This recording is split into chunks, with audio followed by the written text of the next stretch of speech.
एक यूनिवर्स था जिसका नाम था बॉन्डिंग लोक। यहाँ इंसान नहीं रहते थे, यहाँ रहते थे एटम्स। और हर एटम अपनी स्टेबिलिटी की तलाश में यहाँ वहाँ भटक रहा था।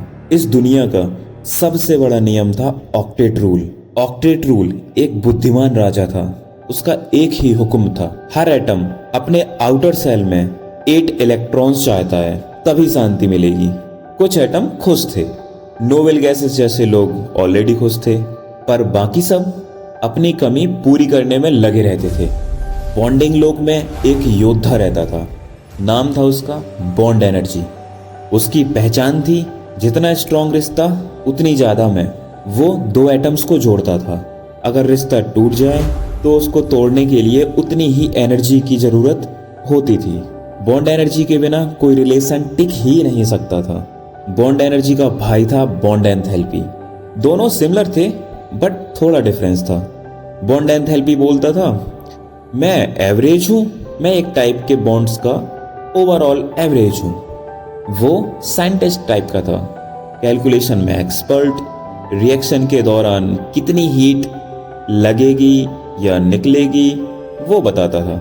अब आते हैं कोवेलेंट एंड आयनिक, 2 अलग प्रेम कहानियां। कोवेलेंट बॉन्ड एक रोमांटिक इंसान था। वो कहता था, मैं छीनूंगा नहीं, मैं शेयर करूंगा। 2 एटम्स मिलकर इलेक्ट्रॉन शेयर करते और एक स्टेबल मॉलिक्यूल बन जाता। आयनिक बॉन्ड पे आते हैं। आयनिक बॉन्ड थोड़ा एग्रेसिव था। वो कहता था, तू ले ले या दे दे पर स्टेबल हो जा। एक एटम इलेक्ट्रॉन देता, दूसरा ले लेता, फिर अपोजिट चार्ज के बीच अट्रैक्शन होता और बॉन्ड बन जाता। आगे आते हैं BSEPR। ये भाई साहब एक सेफ डिजाइनर की तरह थे। ये कहता था, इलेक्ट्रॉन पेयर्स एक दूसरे को पसंद नहीं करते, वो मैक्सिमम दूर रहना चाहते हैं, इसलिए मॉलिक्यूल की शेप डिसाइड होती थी। लीनियर, ट्राइगोनल, प्लेनर, टेट्राहेड्रल, सब उसकी डिजाइन थी। फिर आता है हाइब्रिडाइजेशन, आइडेंटिटी चेंजर। हाइब्रिडाइजेशन एक मैजिशियन था, S और P ऑर्बिटल को मिलाकर नए ऑर्बिटल बना देता। SP, SP2, SP3, हर शेप के पीछे उसका हाथ होता। एक दिन बॉन्डिंग लोक में अशांति फैल गई। कुछ एटम्स कह रहे थे, ऑक्टेट रूल हर जगह फॉलो नहीं होता है, और सच भी था। Expanded octet, incomplete octet, odd electron species. तब ऑक्टेट रूल ने माना, मैं एक जनरल रूल हूँ, एब्सोल्यूट नहीं। और केमिस्ट्री में एक्सेप्शन भी उतने ही इम्पोर्टेंट होते हैं जितने रूल्स।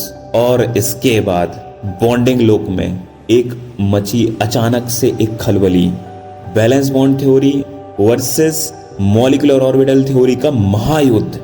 बॉन्डिंग लोक में सब शांत चल रहा था, तभी 2 महान विद्वान टकरा गए। बैलेंस बॉन्ड थ्योरी एक ट्रेडिशनल वॉरियर था।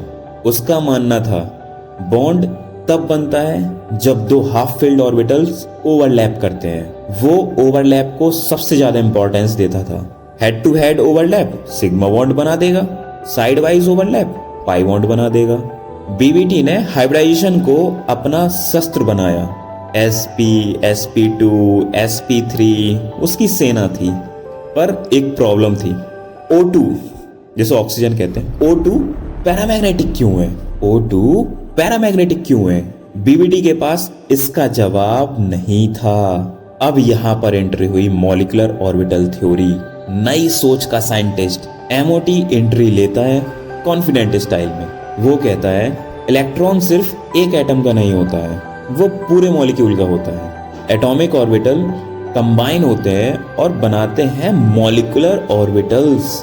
Bonding molecular orbitals, anti bonding molecular orbitals. Bonding molecular orbitals low energy के होते हैं और anti bonding molecular orbitals high energy के होते हैं।